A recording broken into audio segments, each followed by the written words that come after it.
You ask Tiger to solve. This deals with linear equations with one unknown.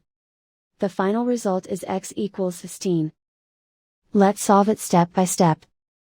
Simplify the expression. Expand the parentheses. Simplify the arithmetic.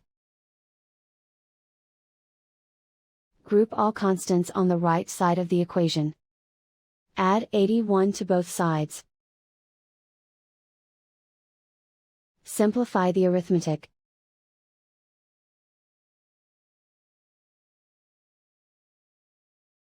Isolate the x.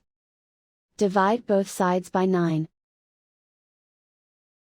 Simplify the fraction. Find the greatest common factor of the numerator and denominator. Factor out and cancel the greatest common factor. And so the final result is x equals 16.